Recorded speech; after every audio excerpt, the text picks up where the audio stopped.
11 ans. Pas évident, mais c'est comme ça. Et depuis 11 ans, on travaille ensemble, on a fait plusieurs boîtes ensemble, nos chemins se sont séparés, remis, on a fait notre stage ensemble, donc c'est assez drôle pour Benjamin et moi de se retrouver ici aujourd'hui. Et je crois qu'il y a 5 ans, on a fait un des premiers séminaires ici aussi, dans cette salle-ci. Je ne suis pas déguisé, je vais à un événement après, mais je suis aussi en hommage à Monsieur Vilvens qui s'habillait comme ça, que vous ne connaîtrez pas malheureusement, mais qui portait la moustache et ce genre de truc. Et donc aujourd'hui, on est là pour vous parler d'NRB. D'habitude, quand on fait les séminaires, on les fait en fin d'année, ce qui veut dire que vous avez un bagage technologique qui est un peu plus conséquent et qui vous permet de maîtriser un peu mieux les sujets qu'on aborde. Donc ne vous étonnez surtout pas si dans les sujets qu'on va vous montrer, il y a des trucs que vous ne comprenez pas ou qui vous semblent un peu trop haut niveau. Et tant mieux si vous les comprenez tous, c'est qu'on explique très bien.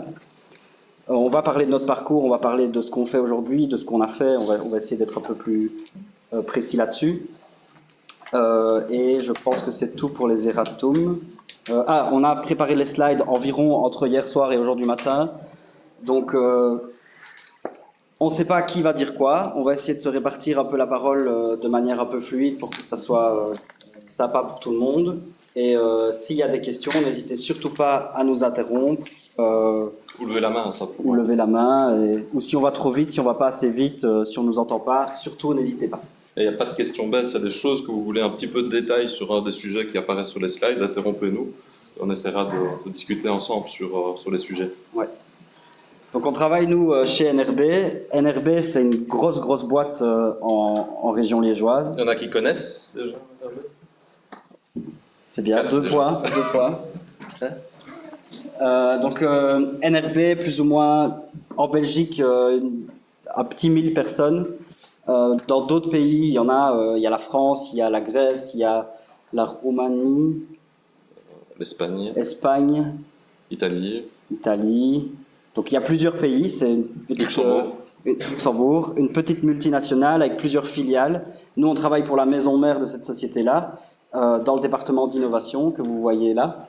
Et d'autres filiales comme Sivadis s'occupent de toute la partie communes, donc les logiciels pour les communes et les autorités publiques.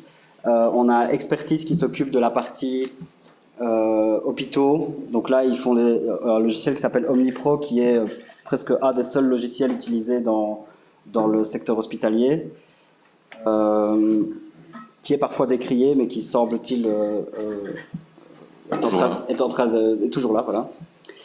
Et voilà, il y a d'autres filiales au Luxembourg, en France, etc. NRB est très connu pour son mainframe. Donc son mainframe, c'est un gros serveur, un des premiers serveurs qui sont sortis dans les années 70, plus ou moins. Et les applications qui tournaient à l'époque sur ces serveurs-là tournent toujours aujourd'hui.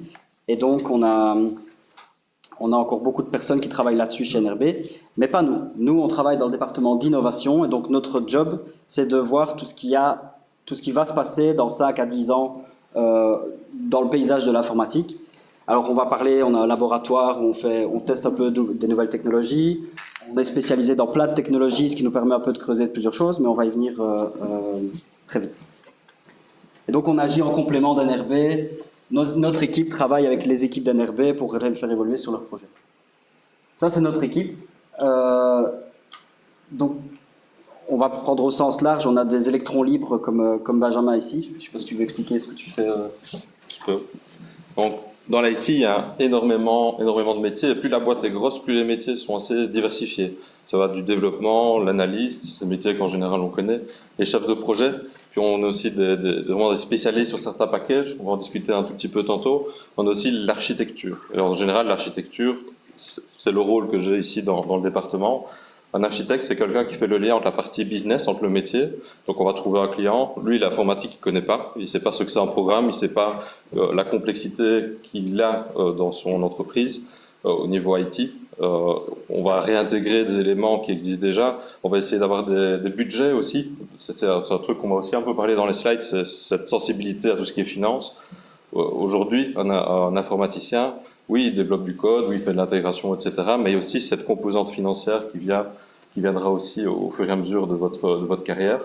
Donc l'architecte, il est responsable d'avoir une solution qui fonctionne, d'avoir une solution viable pour le client. C'est pas la solution souvent qui est parfaite, mais avec toutes les contraintes qu'on a, on essaie de faire quelque chose le plus optimisé possible pour le client. Donc c'est vraiment à la croisée entre le business et le technique. Et donc des personnes comme Benjamin, on en a 3 dans l'équipe. On a Benjamin, on a Bruno, qui se spécialisent tous les deux dans la partie cloud, qu'on y reviendra sur Success Cloud. Et on a Vincent aussi qui lui est plutôt spécialisé dans le secteur des utilities, donc tout ce qui est eau, gaz, électricité. On a des clients comme Sibelga, Reza, Ores, donc c'est des grosses boîtes qui ont des besoins assez spécifiques. Donc lui, il connaît bien ces boîtes-là. Et on a Fabien qui est un peu notre commercial en lien avec les équipes commerciales de chez NRB, mais c'est lui qui fait un peu la pub de l'équipe, qui rencontre les clients pour la première fois, qui essaye de trouver un peu de pistes pour que nous, on puisse aussi avoir des projets intéressants à réaliser. Après, il y a le cœur de l'équipe, même si tout le monde fait partie de l'équipe, qui est divisé en plusieurs sous-équipes, plusieurs business units. Et l'idée, c'est qu'elle va de la partie business vers la partie la plus technologique. Sur la gauche du schéma, vous avez Justine qui, elle, s'occupe de tout ce qui est innovation et business consulting. Donc, son équipe, elle et son équipe, il y a plus ou moins 12 personnes dans son équipe. Ils vont chez les clients, ils font des séances d'innovation où ils essayent de faire sortir des idées chez les clients pour avoir des projets innovants. Donc, l'idée, c'est que quand un projet arrive dans notre équipe, en fait, on essaie de que ça soit une solution à une problématique client. Et parfois, les clients ne sont même pas conscients qu'ils ont des problèmes, ils ne sont pas conscients qu'il y a des moyens de résoudre certains de ces problèmes-là. Et ça, c'est le boulot de l'équipe de Justine. En général, c'est des profils plus HEC qui se retrouvent dans ces équipes-là, mais pas que, des profils de communication, certains profils techniques, mais avec une affinité vers tout ce qui est business et aussi avec beaucoup de soft skills pour aller en clientèle, avec de l'écoute aussi, pour trouver les bonnes solutions pour les clients. Ça, c'est l'écoute des clients, c'est là-dessus. Il y a un point super important pour pouvoir amener évidemment la bonne solution vers eux. Ouais. Il y a aussi des chefs de projet dans son équipe. Il y a 2-3 personnes qui sont chargées de tenir un peu les projets, vérifier qu'on reste dans les budgets, vérifier que les tâches sont bien livrées à temps, etc. Donc toujours des profils business type HEC, mais il y a également dans son équipe des personnes qui ont fait la presse et qui aujourd'hui sont chefs de projet. Donc c'est aussi une route qu'on peut envisager si on le souhaite. Ensuite, il y a William qui est responsable du département. William, il est responsable aussi de la business unit Digital Strategy. Donc ça, c'est vraiment, une fois qu'on a défini quelles sont les problématiques du client, qu'on a fait un peu le catalogue de tous leurs problèmes et éventuellement le catalogue de toutes les solutions possibles, l'équipe de William va chiffrer ces trucs-là et faire ce qu'on appelle une roadmap, et donc définir les différentes étapes par lesquelles on va devoir passer pour arriver à une architecture d'entreprise to be. Donc orchestrer les différents changements, orchestrer les nouveaux développements, orchestrer le choix de certains outils, on y reviendra. Un exemple assez simple, c'est vous devenez responsable de l'informatique d'un hôpital. L'hôpital, il ne peut pas s'arrêter de fonctionner. L'hôpital, il n'a pas 200 ou 300 ou 400 millions d'euros à mettre pour changer tout son système informatique. Donc, qu'est-ce qu'on va faire? On va regarder qu'est-ce qu'il y a aujourd'hui et qui doit changer et qui est critique. Donc, ça, c'est la situation actuelle, Aziz. On va essayer de définir une situation cible, une situation idéale. Évidemment, on ne saura pas tout faire. Il faut mettre ça aussi dans le temps. Il faut que l'hôpital continue de fonctionner pendant tout ce temps-là. Et ce plan-là, ça s'appelle une IT roadmap.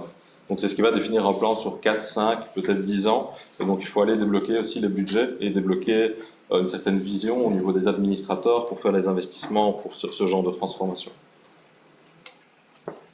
Bon, surtout. Ensuite, on a l'équipe dont j'ai la responsabilité qui a Business Unit 2, parce que ça c'est la 0.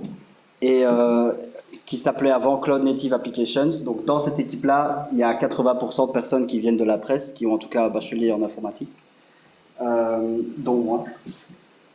Cloud Native Applications, pourquoi? Parce que les applications qu'on développe, on les développe de manière à ce qu'elles puissent être optimisées pour être tournées sur des serveurs particuliers, et ces serveurs, ils tournent dans le cloud. Donc je ne vais pas rentrer dans les détails, mais l'idée c'est qu'avant, quand vous développez une application, il y a ça. Dans les années 70, on les faisait tourner sur un gros serveur qui était le mainframe. Ça a évolué et aujourd'hui, on loue des serveurs à la seconde et pendant qu'on utilise notre application, ce serveur va tourner pendant 10 secondes et on va être facturé pour 10 secondes par la suite. Et nous, on développe des applications qui sont optimisées pour tourner sur ce genre de serveur. En première année, sauf si ça a changé, vous allez développer principalement sur votre PC, sur une seule application. Donc ça reste des cas assez, je veux dire, simples, mais qui sont très importants pour avoir des bonnes bases, comprendre comment est-ce qu'on gère la mémoire, comment est-ce que les processus interagissent, ce genre de choses-là. Par contre, après votre programme, le but, c'est pas de le faire tourner sur votre machine, c'est de le faire tourner sur une machine qui est dans un data center, ou de le faire tourner dans le data center d'une entreprise tierce. Et c'est ça qu'on appelle le cloud. Et là, il y a beaucoup de modèles financiers différents. Donc, je disais tantôt que c'était quelque chose que, même en tant que développeur, on doit se soucier. C'est combien est-ce que coûte mon programme pour tourner pour mon client. Donc, il y a énormément d'optimisation possible. Et ça, c'est plutôt des métiers cloud qui sont dans les équipes d'Olivier. Ouais. Ensuite, on a l'équipe de Jean-Marc qui, elle, est spécialisée dans l'IoT et l'intégration. Donc, l'IoT, c'est les objets connectés, c'est des capteurs, c'est des dashboards pour afficher les données de ces capteurs-là. Si je prends un exemple de projet, on a 2-3 capteurs par exemple. Qu'est-ce que je peux prendre comme exemple? On a travaillé pour les théâtres de Durbuy, où on a déployer des capteurs de qualité de l'air et on va déclencher automatiquement des purificateurs d'air juste après le Covid pour faire tomber la concentration en CO2 de l'air automatiquement, de ce genre de choses. Et l'intégration, c'est justement comment est-ce qu'on va faire le lien entre plusieurs outils d'une même société, comment est-ce qu'on va développer nos applications pour que quand je crée un nouveau contrat chez Etias par exemple, je puisse, après 3 semaines, recevoir un courrier chez moi avec une copie de mon contrat et donc contacter la Poste pour pouvoir faire livrer ce contrat-là. Donc, plein d'acteurs industriels qui doivent finalement communiquer et créer la tuyauterie entre ces acteurs-là. C'est l'équipe de Jean-Marc qui s'en occupe. Et enfin, on a Linda qui est responsable de l'équipe d'intelligence artificielle parce qu'un bon département innovation doit avoir aussi des compétences en intelligence artificielle aujourd'hui. Ça veut dire que c'est des compétences pour créer des chats GPT custom-made, par exemple. Que vous n'allez pas utiliser cette année, évidemment. Surtout pas. De détection d'images. Donc, il y a plein de nouveaux use cases qui sont en train d'émerger aujourd'hui dans le paysage de l'IT et plein de clients qui sont intéressés par ça. Un exemple, Afrabel, ils ont des trains qui circulent sur des voies et des fois, il y a des arbres qui poussent sur ces voies-là parce que le train ne va pas souvent sur les voies. Grâce à l'intelligence artificielle, on fait voler des drones au-dessus des rails de chemin de fer, on peut détecter des arbres qui ont poussé et qui empêcheraient le train de passer à cet endroit-là. Et donc voilà, c'est l'équipe de Linda qui entraîne l'algorithme pour qu'il détecte les arbres ou la végétation sur les rails de chemin de fer. On va zoomer un peu plus sur l'équipe dont j'ai la responsabilité pour que vous puissiez voir un peu qu'est-ce qu'on fait exactement, parce que je pense que c'est ce qui est le plus proche de ce que vous allez devenir à vous. Donc ça, ce sont toutes les personnes qui font partie de l'équipe aujourd'hui. Tous ne m'ont pas envoyé de photos, donc j'ai fait ce que j'ai pu. Et vous pouvez voir ici sur cette colonne-ci, ce sont des frameworks. Donc vous allez apprendre dans votre cursus, vous allez apprendre à développer dans plusieurs langages de programmation. Et chaque langage de programmation a un certain niveau d'abstraction. Donc on peut dire Hello World sur un écran. Et à un moment donné, on va avoir besoin d'accélérateurs pour aller plus vite quand on va développer nos applications. Et ces frameworks, en fait, ce sont des librairies de composants, des librairies de fonctions dans un certain langage qui vont vous permettre d'aller plus vite pour faire certaines choses. Ils sont du coup optimisés pour faire certains pour faire des sites web, certains pour faire de la logique sur des serveurs, donc plutôt en back-end. Certains autres sont peut-être plutôt optimisés pour faire du traitement mathématique. D'autres sont optimisé pour le développement mobile. Enfin, voilà, il y a plein de choses différentes et c'est le fait de choisir un bon framework, c'est obligatoire de savoir les besoins de son client. Donc c'est pour ça que nous, on essaye de maîtriser un maximum de technologies. On dit qu'on est full stack parce qu'on maîtrise des technologies, plusieurs technologies au niveau du front pour faire des sites web, plusieurs technologies au niveau du mobile pour faire des applications mobiles et aussi plusieurs technologies pour faire des applications back-end. Ça nous permet, quand on est en discussion avec les clients, de leur proposer le framework qui est le plus adapté à leurs besoins. Donc c'est un peu ça notre mentalité, c'est de dire on est des couteaux suisses et on peut faire ce qu'on veut et on va faire la chose la plus optimisée pour les besoins du client. Il y a je crois que c'est en deuxième année que vous allez voir C#.NET, c'est toujours le cas. C#.NET, typiquement, c'est un framework qui vient de chez Microsoft et c'est vraiment un accélérateur. Il vous donne toute une boîte à outils pour faire en une ligne ce que vous aurez peut-être fait en peut-être 100 lignes si vous l'aviez fait vous-même. C'est vraiment des chouettes accélérateurs. Ici, c'est une liste assez réduite, mais par contre, c'est ceux qu'on va retrouver beaucoup en entreprise. Oui, il y en a des centaines et des centaines. Et c'est des fois aussi tout un métier de se retrouver dans les frameworks, parce qu'il y a toujours quelqu'un qui a mis sur Git un nouveau framework qui va révolutionner le monde entier. 6 mois après, il n'y a plus personne qui le maintient, et là, ça devient problématique parce qu'il n'y a pas de continuité pour l'entreprise. Donc c'est pour ça qu'on retrouve encore aujourd'hui beaucoup de Java, parce que Java est réputé pour avoir une continuité dans le temps très longue. On retrouve des Java qui datent d'il y a d'année, c'était 2006, quelque chose comme ça.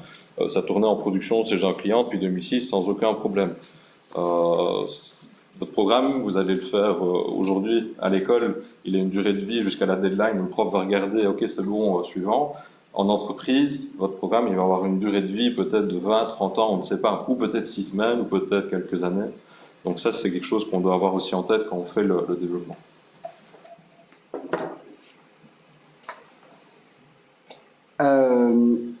Donc, il y a maîtriser des langages de programmation et comme on est une équipe orientée cloud, on doit aussi maîtriser les fournisseurs cloud qui existent sur le marché, en tout cas les principaux. Et dans le secteur industriel ou en tout cas dans les grandes entreprises, le fait de dire je maîtrise ça, ça suffit pas, il faut pouvoir avoir des certifications.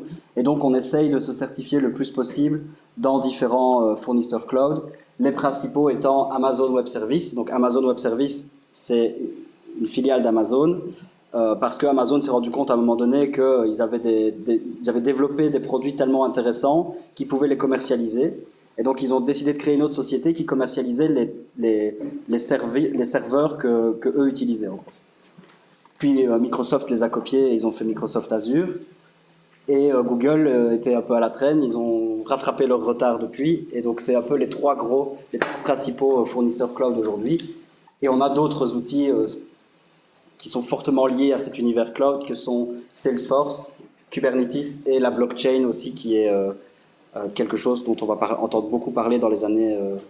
on entend déjà parler beaucoup de la blockchain et on en entendra très certainement parler dans les années qui viennent. Les clouds, c'est un élément. Aujourd'hui, le cloud, c'est un peu... C'est vraiment le brouillard. C'est quoi le cloud? Je crois qu'il n'y a personne qui sait mettre une définition claire et complète sur ce que c'est. Parce que vous allez mettre vos photos avec votre téléphone, c'est du cloud. Oui, c'est du cloud, c'est du stockage. Mais il n'y a pas que ça. Vous voyez qu'une toute petite partie, au fur et à mesure du temps, vous allez découvrir à quel point ce mot cloud devient de plus en plus important. C'est des acteurs américains, vous le voyez, qui sont là. Il y a aussi une partie compliance, une partie légale. Les Américains, on s'entend bien avec pour certaines choses, mais faut pas être leur ennemi surtout aussi. Donc ça veut dire qu'il y a toute une législation, par exemple GDPR, vous avez peut-être déjà entendu parler de ce genre de choses, où il y a des contraintes qui viennent aussi au niveau du développement. Demain, vous voulez manipuler un nom, un prénom et une adresse postale, il y a des personnes qui sont spécialisées pour vous dire on peut l'utiliser dans ce cas-là, pas dans ce cas-là. Donc on peut pas, moi, prendre la base de données clientèle d'NRB, faire ma boîte à côté et envoyer des mails à tous ces clients-là. Ça, je me ramasse en procès 3 jours après. Ça, c'est une certitude. Donc, c'est la même chose dans les programmes. On ne peut pas envoyer n'importe quelle donnée n'importe où. Et les clouds, on a l'impression que c'est un data center perdu quelque part. Oui, mais les clouds sont aussi en train d'être beaucoup plus proches du quotidien des gens, du physique. On parle AWS, vous avez entendu parler de Amazon Alexa, certainement. Peut-être les petits haut-parleurs qui connectent tout dans la maison. Ça tourne sur leur cloud à eux. Pourtant, ça vient dans la maison, ça vient dans la vie des gens. Je prends un autre exemple ici plus professionnel, c'est des petits PC industriels. Ça coûte pas très très cher. On met ça dans les usines, etc. On déploie les programmes à distance sur ce genre de PC. Donc ceux-là sont connectés au cloud, mais pourtant ça tourne en local. Donc le cloud, il est chez lui, mais il est en train de s'étendre aussi de plus en plus partout. Et donc, il faut vraiment rester up-to-date par rapport à ces grands acteurs-là, en espérant qu'un jour, il y a un acteur européen qui puisse concurrencer un peu. On parle de Gaia X, s'il y en a qui ont suivi un petit peu la presse, qui essayent de faire ça. Mais ça, on sait que ça va prendre des années, voire des dizaines d'années avant de se retrouver au niveau des Américains. En général, on dit que les États-Unis inventent et que l'Europe fait des lois. Et c'est un peu ce qui se passe ici, c'est qu'il y a les États-Unis, la Chine qui a suivi avec la création de ces fournisseurs cloud-là, et l'Europe a créé GDPR, elle a créé le Cloud Act pour protéger en fait les Européens.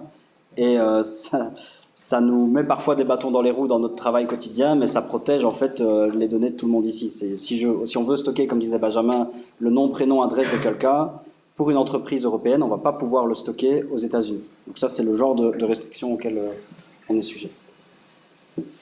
On revient un peu sur les personnes de l'équipe maintenant. Donc ça, ce sont les personnes qui font partie de l'équipe qui étaient à la presse il y a entre 0 et 11 ans. Donc il y a Benjamin et moi, on a déjà un peu parlé de ce qu'on fait au quotidien. Donc moi, j'ai la responsabilité d'une équipe, donc je fais un peu moins de développement pour le moment, mais j'en fais toujours. J'étais full stack avant. J'ai récemment créé une entreprise, et donc quand vous chercherez un stage dans 2 ans, vous pourrez peut-être venir faire le stage dans une autre entreprise qu'NRB, mais j'en parlerai pas aujourd'hui. C'est pas très GDPR. C'est pas. Donc Benjamin a fait Réseau Télécom. C'est en train de changer de nom, si j'ai bien compris, mais. Non, il y a un bac commun en première, c'est tout. Mais il y aura toujours les 3 orientations. Voilà. Benjamin a fait Réseau, moi j'ai fait Gestion. On a Gian Matteo qui est sorti en même temps que nous de l'école, qui lui était en Indus, qui est aussi full stack développeur, et lui il préfère travailler sur les parties front, donc tout ce qui est design d'applications, applications web, applications mobiles. On a Florian qui n'a pas envoyé de photo, qui a fait gestion, et lui il est technical consultant parce qu'il a décidé de se spécialiser dans un outil spécifique et dans un langage spécifique. Lui il est très fort en Java et il travaille sur du Kubernetes, donc il est très fort sur du Java, je veux dire optimisé, qui ne consomme pas trop de mémoire. Question, c'est développement d'application. Développement d'application. Donc moi j'ai fait développement d'application, Florian a fait développement d'application, Amaury a fait développement d'application aussi. Lui il est full stack parce que c'est un touche à tout, il a envie de découvrir de nouvelles choses, donc il n'a pas forcément envie de se spécialiser, même s'il est très compétent dans un truc en particulier, mais plutôt de maîtriser un panel technologique suffisamment large. Et donc lui c'est vraiment l'exemple typique du couteau suisse qu'on peut mettre sur n'importe quel projet et qui va prendre son pied dans n'importe quelle technologie. Dimitri, qui lui est plutôt back-end, qui a rejoint l'équipe il y a 2 ans maintenant, et ça fait 2 ans depuis aujourd'hui qu'il a rejoint l'équipe, qui lui est analyste programmeur. Donc c'est un peu dans l'évolution des carrières chez NRB, c'est un peu le job par lequel on rentre chez NRB, c'est le job d'analyste programmeur, qui résume un peu bien la fonction, c'est-à-dire on va analyser les besoins du client et on va programmer une solution pour le client. Et comme on sort de l'école, on ne maîtrise pas encore 10 000 technologies, et donc c'est difficile d'avoir un profil full stack, donc on a un profil plutôt analyste programmeur. Et enfin, on a Sacha qui lui a fait la presse et puis il a fait la passerelle, je ne connais pas le nom de cette passerelle. Je ne sais plus. À l'ISIL. Le master. Oui, il a fait le master. En informatique. En sécurité, je pense. Master en sécurité. Je sais pas, vas-y. Master en architecture des systèmes informatiques. Oui, c'est ça. Architecture des systèmes informatiques. Et donc, il a rejoint l'équipe il y a 2 ans aussi. Ou 1 an. Un peu plus d'1 an. Il va sur ces 2. Ouais, parce que C'était un des premiers diplômés. le nazi, je pense qu'il est peut-être dans sa 3e année.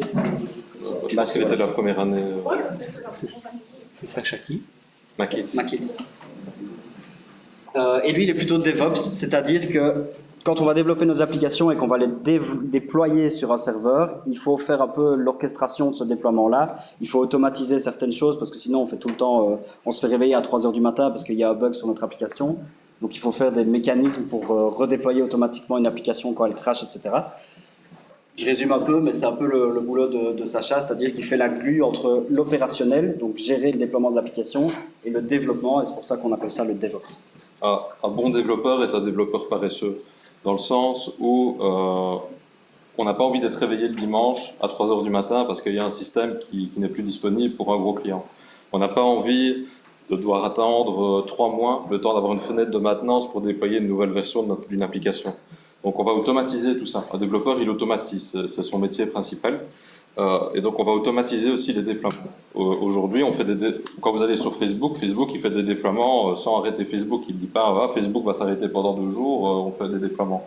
Donc il y a tous des métiers qui se cachent aussi là derrière, et c'est ces métiers DevOps. Donc c'est vraiment quelqu'un qui a des compétences de développement, mais c'est pas lui qui va créer tout le code, etc. Il comprend comment ça fonctionne. Et les métiers de l'opérationnel, il faut que ça fonctionne. Et quelqu'un de l'opérationnel, il ne veut pas qu'on touche à quelque chose qui fonctionne. Ça, c'est aussi une règle d'or. Quand ça fonctionne, on n'y touche pas. Et le DevOps, il est entre ces deux philosophies-là. C'est qu'il faut que les développeurs puissent travailler, mais que l'opérationnel continue. Donc, c'est aussi des métiers qui sont en train de prendre beaucoup d'ampleur. On voit beaucoup d'offres d'emploi aussi, DevOps maintenant. Donc, c'est ces métiers un petit peu entre les deux. Et quand on n'a pas envie de choisir d'être totalement Dev ou totalement Ops, ben, en général, on se met entre les deux et un moyen de s'amuser beaucoup. Maintenant, on parle aussi beaucoup de DevSecOps parce que la sécurité des applications, tant au niveau du code, au niveau de comment on va stocker les informations, comment on va échanger les informations, comment on va crypter certaines données, ça fait partie finalement de plus en plus du quotidien et c'est le problème de tout le monde. C'est pour ça que l'intitulé DevSecOps, c'est un intitulé qui revient de plus en plus sur le marché de l'emploi. Il y a aussi du DevMLOps, donc là c'est plus machine learning, donc il y a énormément de dérivés dans ces métiers DevOps. On parle de l'intelligence artificielle, on va faire des modèles, on va les entraîner, on va les déployer, on va les tester, on va les améliorer au fur et à mesure du temps. Donc c'est des déploiements qui sont très lourds et très spécifiques. Donc il y a des métiers aussi qui se spécialisent là-dedans. Ça, c'est quelques clients qu'on a repris. Je ne sais pas s'il y en a quelques-uns qui vous parlent peut-être. Certainement. Donc il y a des clients sur lesquels on fait des gros projets, sur lesquels on fait des plus petits. Donc aujourd'hui, pour vous parler d'NRB, une société assez peu connaissent, c'est parce qu'on est souvent en deuxième ligne derrière les boîtes.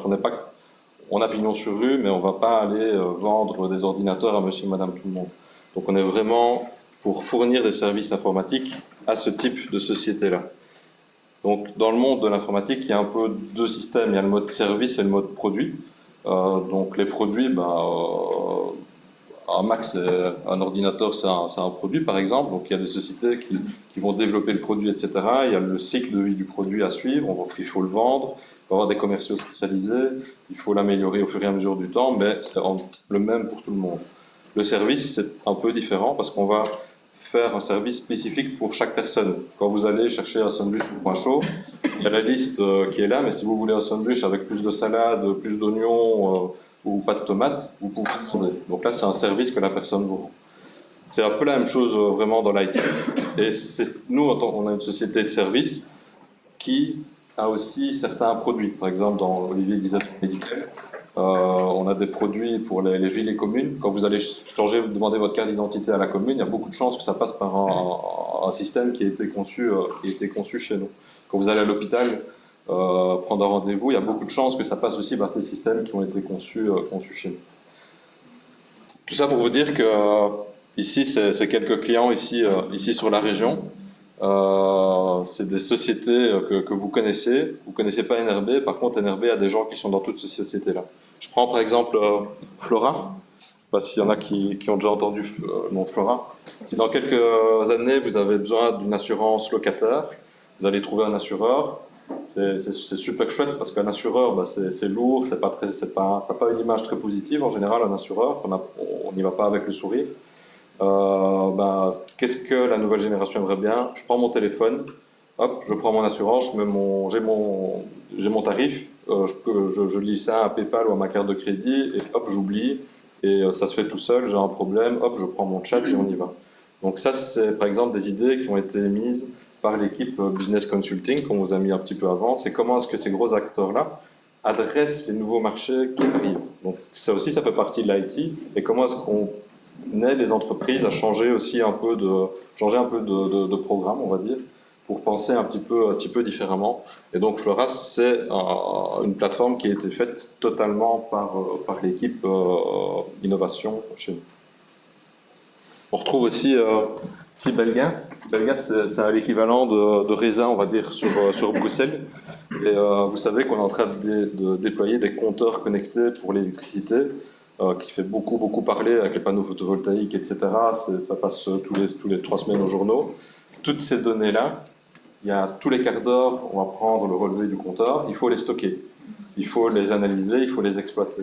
Donc ça, c'est des métiers plus de la data, et c'est aussi des métiers qui sont en explosion, parce qu'il y a plus en plus de données, donc plus en plus de données à analyser.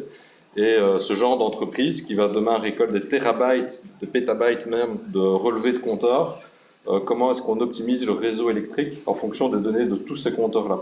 Donc ça, c'est des gros défis, notamment tout ce qui est avec transition énergétique. Ça va être des métiers dans lesquels on va avoir besoin de beaucoup de bras. Donc pour la data. On retrouve aussi par exemple de l'industrie. Vous voyez Safran qui fait des moteurs d'avion. Ils ont aussi toutes des problématiques. Ils doivent faire évoluer leurs usines, ils doivent faire évoluer leurs processus. On les aide aussi sur ce genre de choses. Vous voyez la CIL.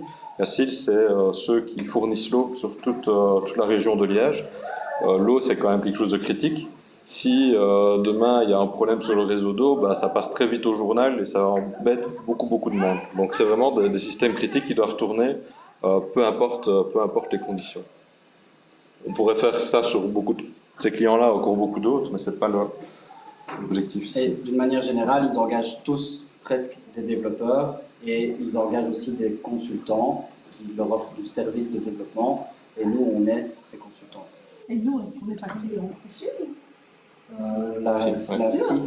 Via la province. Ouais. L'école virtuelle était hébergée, je ne sais pas si c'est toujours le cas, mais était hébergée dans le data center. Alors pour réaliser tout ça, je vous parlais un peu des modes produits et modes service. Nous, on est en mode service. Si on doit aller jusqu'à Bruxelles, je ne vais pas y aller à pied. Si je dois aller à Bruxelles, je prends ma voiture. J'ai demandé à Peugeot de me fournir une voiture, de me fournir un produit que je vais utiliser pour aller à Bruxelles. L'IT, la même chose. Mon client me demande de réviser tout son système informatique. Je ne vais pas commencer à développer tout depuis mon PC from scratch. Je prends des outils qui existent déjà. Je prends des plateformes qui sont déjà matures pour les entreprises. On va assembler tout ça et puis on va avoir une architecture, un puzzle, une solution globale pour l'entreprise. Et il va falloir mettre de la glu, mettre de la colle dans tous ces systèmes-là. Donc ça, c'est les métiers de l'intégration. Alors pour tout ça, on utilise des partenaires. On a des partenaires pour les drones, on a des partenaires technologiques, on a des partenaires qui fournissent des solutions, par exemple pour de la réalité virtuelle. On a eu dernièrement un cahier des charges de la région wallonne pour faire des visites virtuelles dans des bâtiments. C'est des choses auxquelles on répond grâce aussi à de l'informatique. On va retrouver aussi par exemple Ericsson. Ericsson, vous vous souvenez peut-être des téléphones Ericsson pour certains.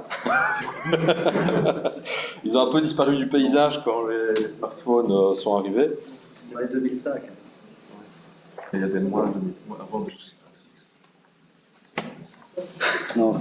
Et Ericsson, c'était un des plus gros fournisseurs, comme avec Nokia, de téléphones. Ils ont un peu disparu du B2C, donc vers les clients finaux. Par contre, ils sont toujours actifs pour les entreprises. Ericsson, aujourd'hui, il déploie tout le 5G. Et il y a Nokia, Ericsson et d'autres petits acteurs plus spécifiques, mais Nokia et Ericsson ont le gros du marché de la 5G en Europe. Demain, vous êtes en Wallonie, à 5G, on est un petit peu en retard. Par contre, en Flandre, vous allez à la mer, vous êtes connecté en 5G, c'est de l'équipement Ericsson, c'est de l'équipement Nokia. Donc, c'est aussi de l'informatique. La 5G, c'est une évolution de la 4, mais pas que. Et il y a énormément de choses qui vont se développer au niveau réseau, au niveau comment est-ce qu'on utilise cette 5G dans les entreprises. Je prends un exemple d'une usine. On construit une nouvelle usine. Maintenant, les machines, on aimerait bien les bouger de place. OK, mais comment est-ce qu'on fait le câblage? Le câblage, on va tout câbler. Et dès qu'on veut bouger une machine, ça va devenir vraiment la galère parce que les câbles ne sont pas les mêmes au niveau communication, etc. On met un modem 5G derrière la machine, on la met à gauche, à droite, au milieu, ça ne change rien du tout, la connectivité est bonne. On va dire pourquoi pas du Wi-Fi, mais le Wi-Fi, il y a des interférences, c'est pas toujours stable, on passe d'une borne à l'autre, on va être déconnecté, donc il y a beaucoup de qualité sur des réseaux 5G pour de l'industrie par exemple, on va peut-être mettre le Wi-Fi dans d'autres choses. Et c'est ça aussi le métier vers l'architecture, tout ce qui est pre-sales aussi, c'est conseiller les clients, pourquoi je mets de la 5G plutôt que du Wi-Fi, pourquoi est-ce que je vais mettre du SAP plutôt que l'Odoo, pourquoi est-ce que je vais mettre ça plutôt que ça, et d'avoir une vue sur toutes les cartes qu'on a dans notre poche pour répondre aux besoins du client.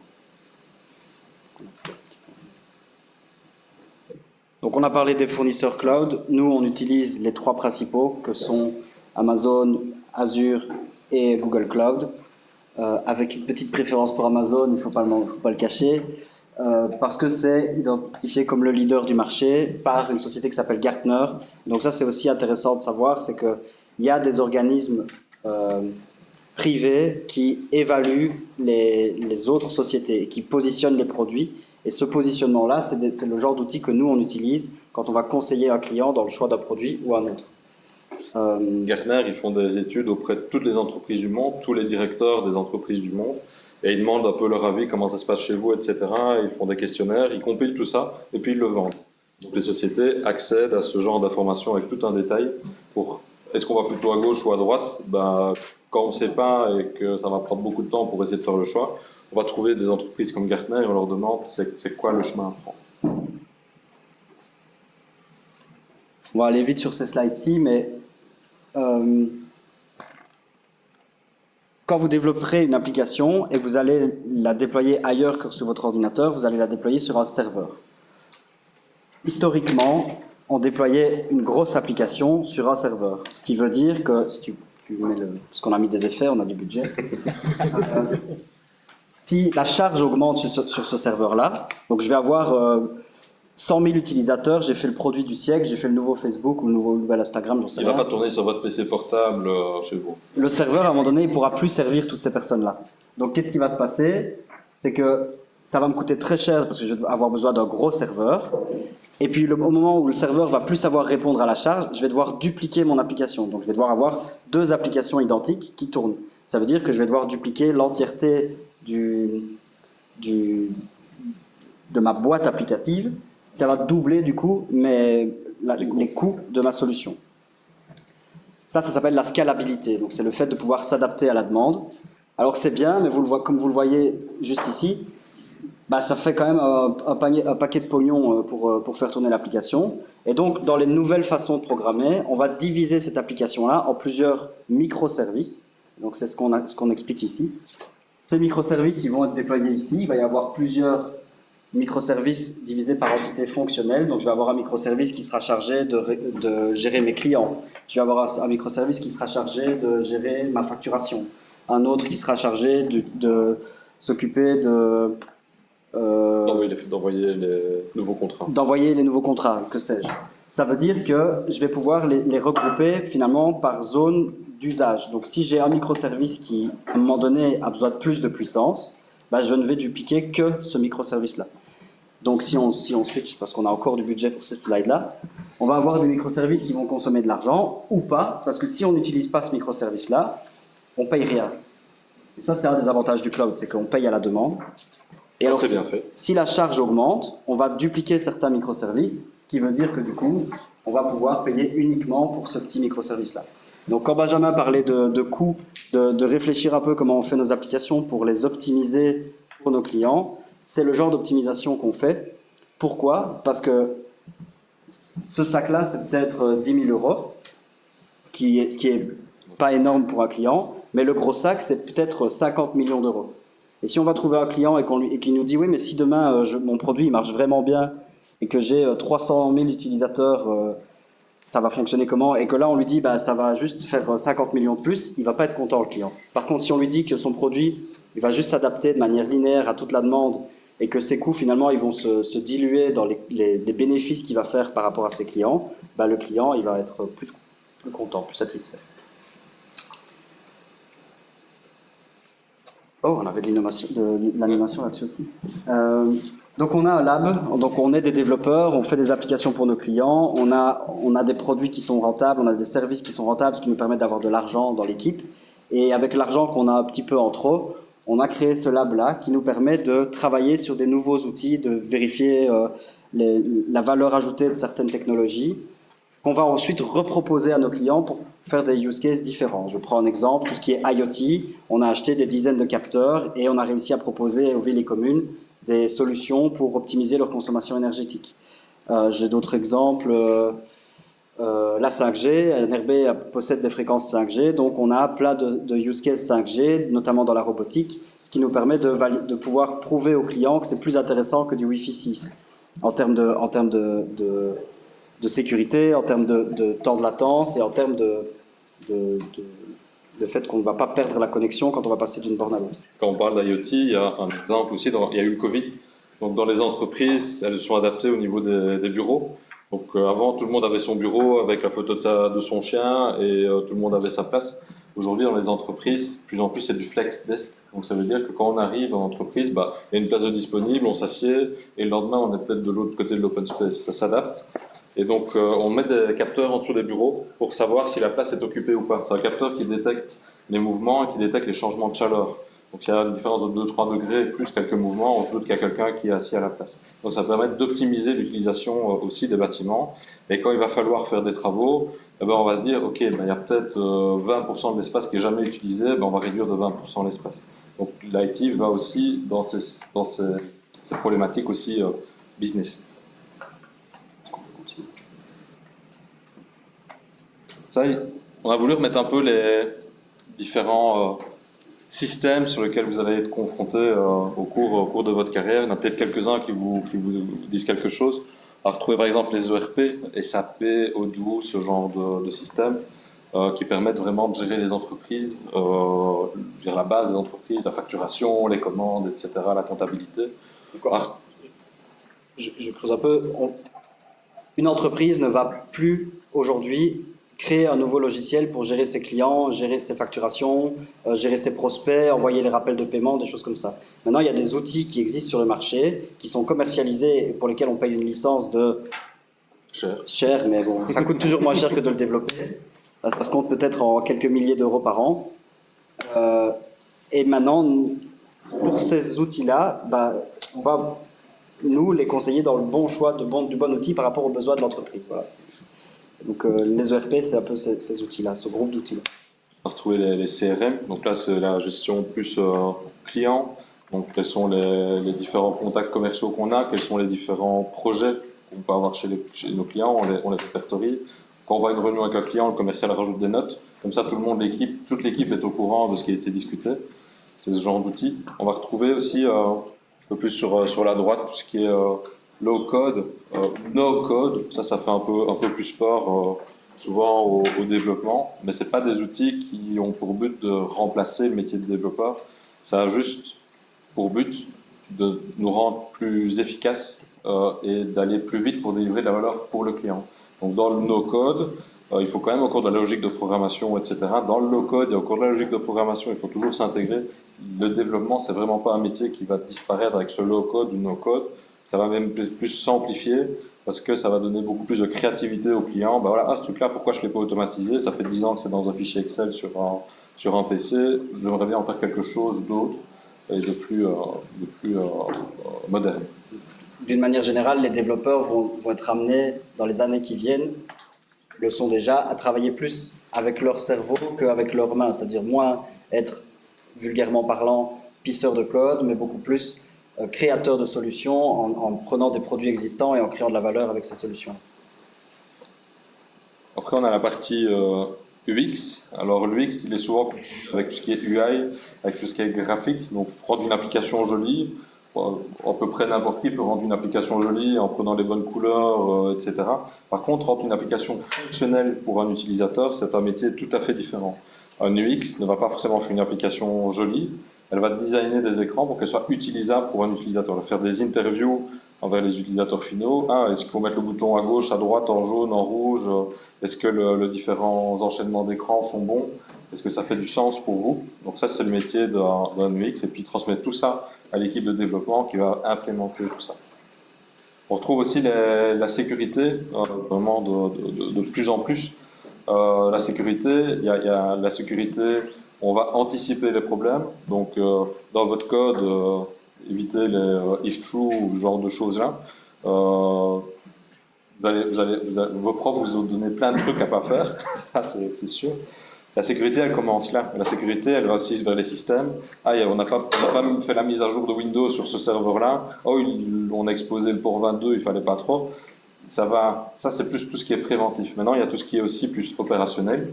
Donc on va récupérer les logs, donc tout ce que les programmes font, et on va analyser si le programme A subit une attaque et le programme B subit une attaque, est-ce que le C subit une attaque ou pas. Donc on va pouvoir, en combinant les informations, avoir une vue plus large sur la sécurité des systèmes. les systèmes IT, c'est de plus en plus complexe, et plus le temps avance, plus on a un historique aussi. Je pense qu'il y a des programmes qui tournent, qui ont encore une quarantaine d'années, et qui sont vraiment critiques pour la production de certaines entreprises. Ils doivent continuer à tourner, parce que de toute façon, il n'y a personne qui veut y toucher. Ça, c'est déjà la première raison. Et puis, ça coûterait très cher, et c'est un risque opérationnel qui est énorme pour les entreprises.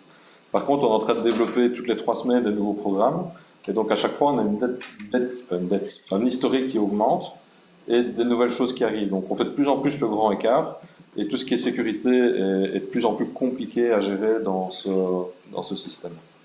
Pour tout ce qui est public cloud, qu'on a déjà discuté, tout ce qui est IoT, l'IoT, on en parle à la maison avec les Google Home, les Alexa, les alarmes avec un capteur sur la porte. Par contre, il y a de l'IoT pour les entreprises. Et ça c'est vraiment quelque chose qui change vraiment la donne dans beaucoup de boîtes. J'ai pris dans mon sac ce petit capteur-ci. C'est un capteur radar. Donc un peu comme dans les avions, on va dire. C'est du 90 GHz, donc c'est assez élevé. Et ça permet de détecter une personne dans une pièce. D'habitude, les capteurs que vous avez à la maison, ça détecte le mouvement. Donc si vous restez dans votre divan, vous ne bougez pas, le capteur il va pas savoir que vous êtes là. Avec ce genre de capteur, on sait savoir vous êtes assis, debout, couché, au sol, dans quelle zone, etc. Je mets ce capteur-là dans mon salon, je dis, voilà, quand je m'assieds dans le fauteuil, tu lances Netflix, on peut le faire. Bon, c'est un peu fun. Par contre, si on utilise ce capteur-là dans un hôpital, dans un home, dans un endroit où il peut y avoir des chutes, par exemple, dans une usine, il y a quelqu'un au sol, il faut arrêter la machine parce qu'il y a justement un truc automatique qui arrive et il faut lui dire de s'arrêter. Avec ce petit genre de capteur, on peut le faire. Donc ça reste de l'intégration, ça reste de l'IT. On va prendre un produit qui existe déjà, on va le transformer en service. On parlait aussi de la partie data en dessous à gauche. C'est des métiers où il faut vraiment connaître profondément le business de nos clients. Il y a moyen de passer quelques vies dans la data, ça évolue énormément. On a tous parlé big data, etc., des termes qui font un peu peur, on collecte toutes nos données, etc. Avec les clouds publics et les parties data, on arrive maintenant, je prends un exemple pour un client, il mettait plus d'une journée à faire un calcul sur, je pense que c'était 3 ou 4 milliards de lignes dans une base de données. Ça mettait 24 heures, on a parallélisé ça, on l'a mis dans le cloud. Maintenant, ça prend 5 minutes. Donc, ça coûte vachement moins cher, beaucoup moins de stress pour le client, etc. On peut faire beaucoup plus de calculs, beaucoup plus d'essais. Et donc, moins cher, plus vite, et servir aussi nos clients mieux, le business mieux, pour faire plus de calculs, plus d'essais-erreurs, sans engendrer plus de coûts. C'est beau le capitalisme. Alors, derrière ces petites bulles, il y a des sociétés encore, des produits, des Lego. C'est vrai, dans l'architecture, dans l'IT, c'est beaucoup des briques qu'on va assembler les unes aux autres. On va retrouver les ERP dont on a un peu parlé. Il y a les CRM, Salesforce. Vous avez peut-être déjà entendu parler de Salesforce ou pas encore. Vous allez certainement en entendre parler dans les prochaines années. ServiceNow, qui est, on va dire, le nouveau Salesforce. On va retrouver des plateformes un peu plus low-code, Airtable, les Snowflake et Databricks, c'est des plateformes data. Donc on a tous les outils pour faire de la data. Donc il faut juste avoir les compétences pour faire de la data et connaître le besoin du client, et on va commencer à faire de l'analyse au niveau des données. Elasticsearch, Grafana pour faire du dashboarding. Les Zapier et TTN à droite, c'est plus tout ce qui est IoT. Comment est-ce que je fais une automatisation quand quelqu'un tombe, faut peut-être passer un coup de téléphone plutôt que d'envoyer un email dans une boîte que personne ne lit, quoi. C'est le genre de réflexion qu'il y a. Les clouds publics, sécurité aussi, Splunk par exemple, on va récupérer tous les logs de tous les applicatifs et puis on va les analyser, faire du dashboarding. Il y a aussi tout ce qui est SIEM et SOC, qui sont des termes que vous apprendrez si vous allez faire de la sécurité, où il y a des équipes qui sont dédicacées à regarder est-ce qu'il y a des attaques, est-ce qu'il y a des failles, quelles sont les bonnes pratiques de sécurité. Ils font ça toute la journée.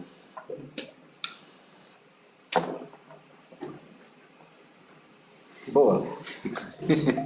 Ça, c'est le genre de schéma d'architecture que nous, on va livrer aux clients. Donc, quand Benjamin parlait tout à l'heure de schéma d'architecture to be pour les entreprises, ça, ce sont en fait toutes les boîtes que vous voyez. Ce sont des composants cloud spécifiques qui font, il y en a qui font, qui gèrent Cognito, je sais sais pas si je pourrais le pointer, mais là, le rouge, c'est gestion des utilisateurs. Donc, on va déjà avoir out of the box une gestion d'user, la moyen d'un utilisateur pour se connecter. On va récupérer un token pour pouvoir l'identifier sur nos services. On a des services pour pouvoir faire tourner des applications. On a des services pour avoir des noms de domaine. On a du dashboarding, comme le disait Benjamin. On a de la gestion de certificats, l'envoi d'emails. Tout ça, c'est déjà fourni par les fournisseurs cloud. Et alors, en dessous de ça, on va utiliser nos différents microservices, différentes briques applicatives, qui peuvent être soit développées par nous. Dans ce cas-ci, c'est Amazon Lambda qui permet de faire tourner des bouts de code ou des applications complètes et de payer à la seconde d'utilisation, à la milliseconde d'utilisation. Milliseconde d'utilisation, d'où l'intérêt d'optimiser son application pour que ça tourne beaucoup plus rapidement. Ici, c'est du Kubernetes, donc c'est pour faire tourner des batchs, c'est pour faire tourner des applications sur des longues durées. Ici, c'est des cron jobs, par exemple, mettons. Et alors là, on a d'autres services.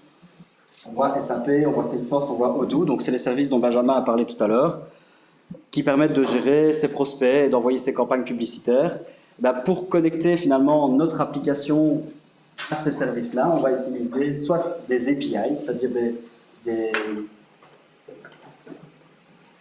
services en ligne disponibles, mis à disposition par ces produits-là. Donc on va les contacter pour récupérer les informations ou pour leur envoyer des informations.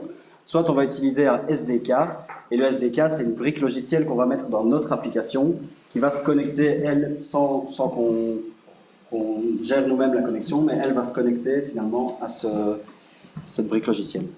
Pour encapsuler toute la complexité d'appeler un service externe.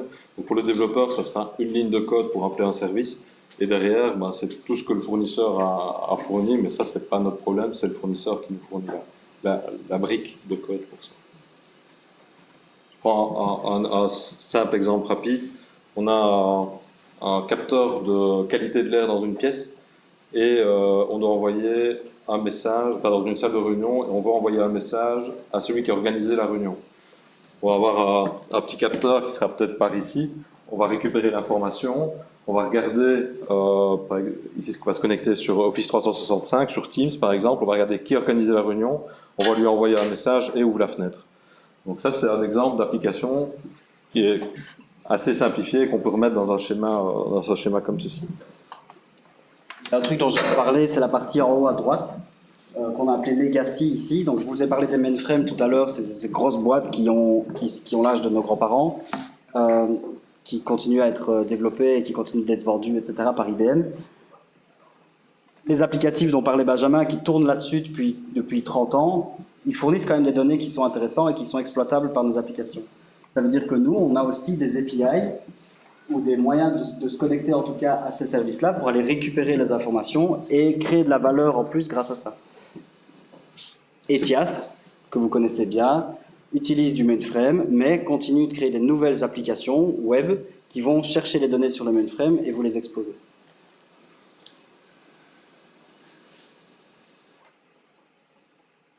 Passer ici sur... je ne sais pas si vous avez une question, des remarques, quelque chose, si tout le monde s'endort ou pas encore.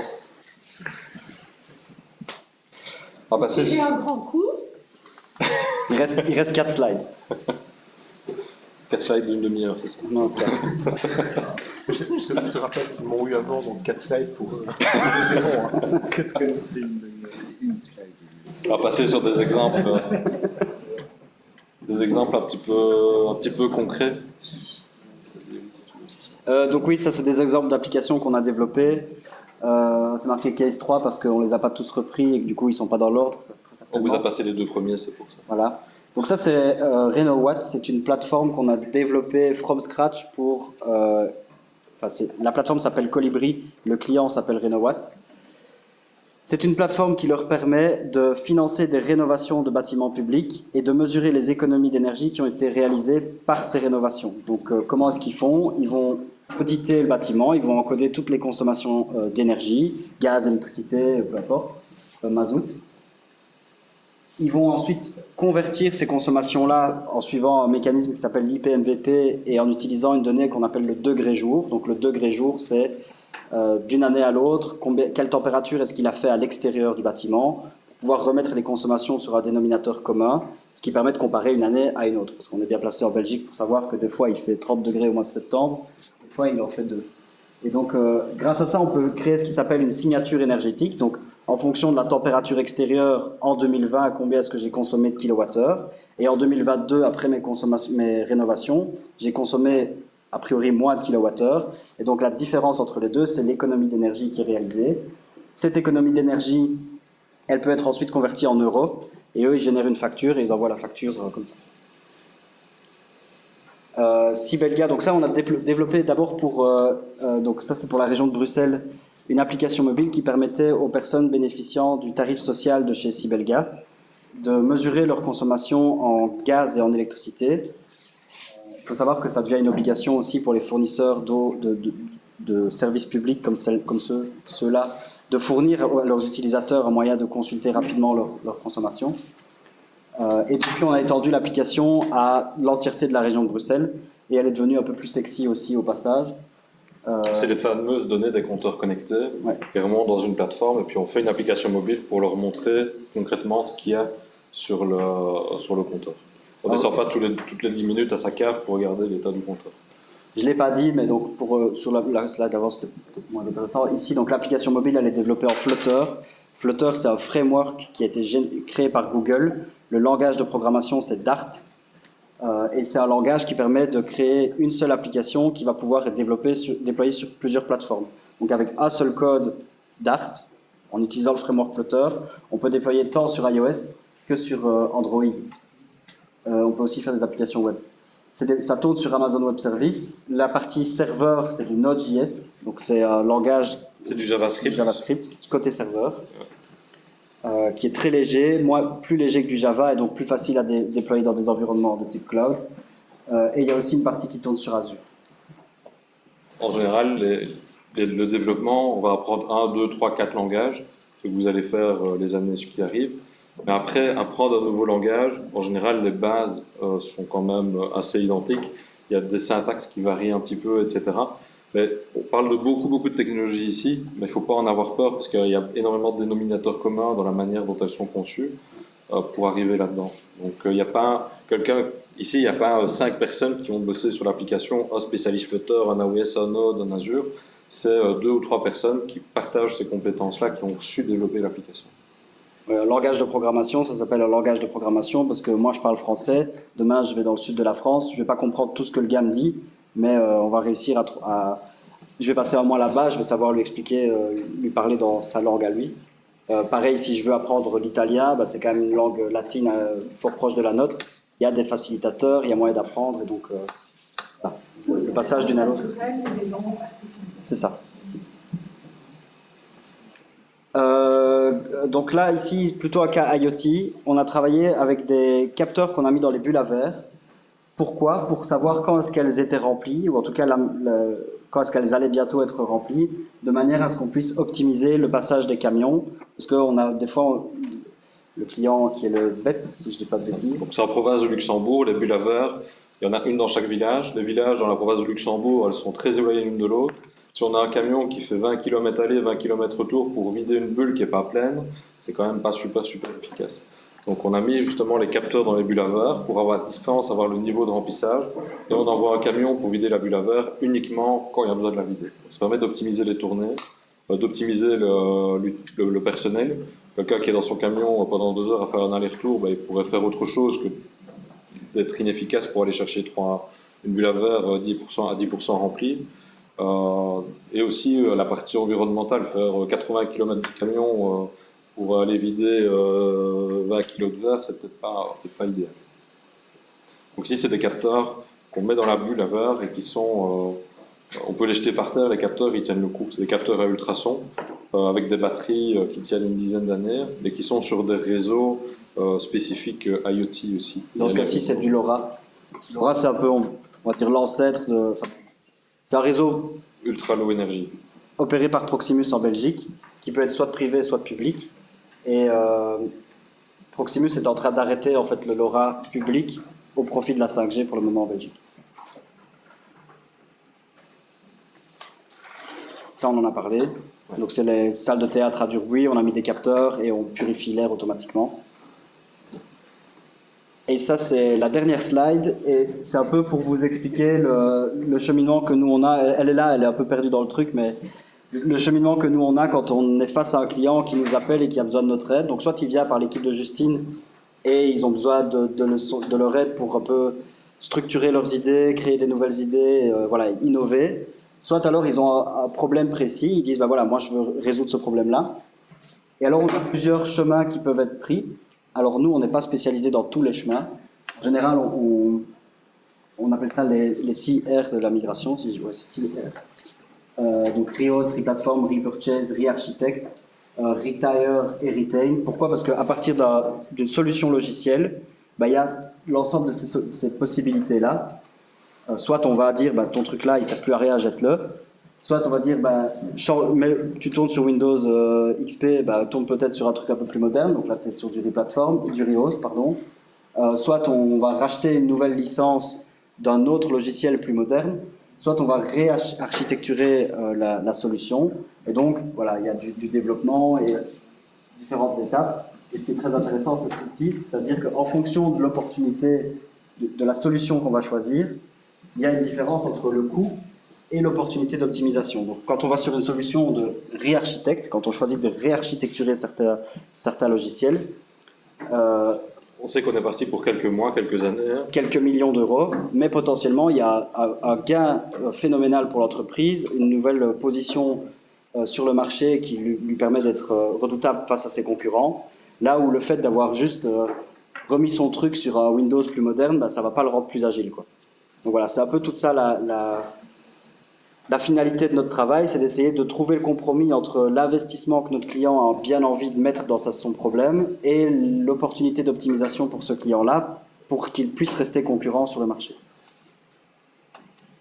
C'était la dernière slide, finalement c'est pas mal de conclure là-dessus. Ouais, merci. Et voilà, si vous avez des questions.